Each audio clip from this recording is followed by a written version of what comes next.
You recently wrote a book on heaven, and what is the motivation behind writing a book on heaven?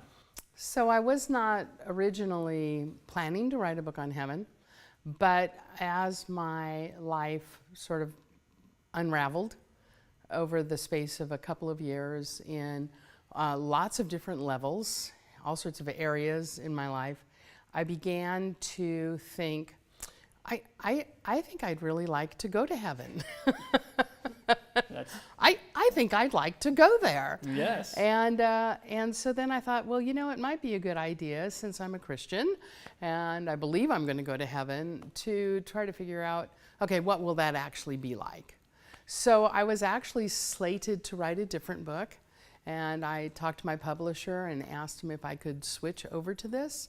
And so that's what I did. What the book really meant to me was I wanted to try to define what the pain was that I was feeling, and then how the hope of the resurrection and our life to come would define that, would help me in that pain. Were you surprised at all? I mean, I assume when you go to write a book about heaven, which is something that the scriptures talk about kind of vaguely. There's a lot left to be interpreted. There's a lot to interpret there. Were you surprised though, as you dug into it? Was there more there than you thought, and was it different than you thought? Yes and yes. There was a lot more there than I thought. I thought that I had sort of understood what the Christian doctrine of the resurrection and eternal life was. And I thought that I was aware of, what the Bible had to say about that. But then as I got into it, I was quite honestly shocked and really blessed. And I have to say, I wasn't just reading my Bible, which of course I did, and there were certain passages I spent a lot of time in. But then it was also reading a lot of other books, people who had already written on it, and how that had really opened up vistas to me. And it's interesting that you say, well, everything's a little vague. And I began to then, in the middle of that, really push my imagination. Really push it out and say, is there any reason why I can't push my imagination out? Because, quite obviously, God has given us everything we need to have hope for eternal life. But some of that is poetic. Sure. Much of it's poetic and prophetic.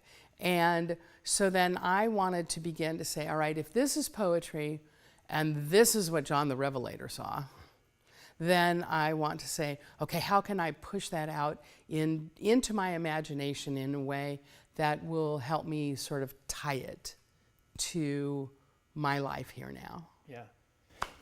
One of the things, so I've read the book, but one of the things that I like about it too is right there in the chapter, and then obviously this is in the book as well.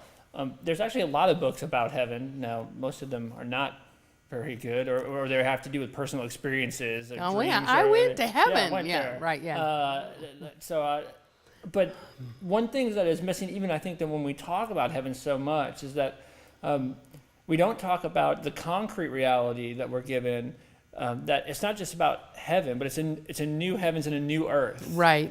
And to some degree, then we can know what we're getting, what we're in for, if we can imagine some of the things we have now without the effects of the fall. Yes. Yeah, exactly. So, take everything that's in this world, which is really beautiful. I think a lot of Christians tend to think that what God's going to do is take this earth and just drive it off a cliff. So I want to militate against that thought. Is he going to refashion it? Yes, of course. Will he sort of scrub it? Yes, he will.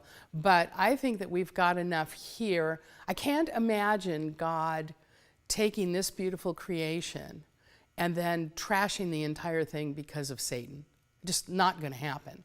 So is he going to refashion it, though, make it as it was before the fall? Yes, he will. So there's that concreteness, if you will. There's that something that we have that's so close to our experience that we can imagine it, and yet far out from our experience, because what would it actually be like to live in a world where that's not fallen? Yeah. I mean, where computers never crash, or cars don't crash, or you're well. You never have to say goodbye. There is no shame.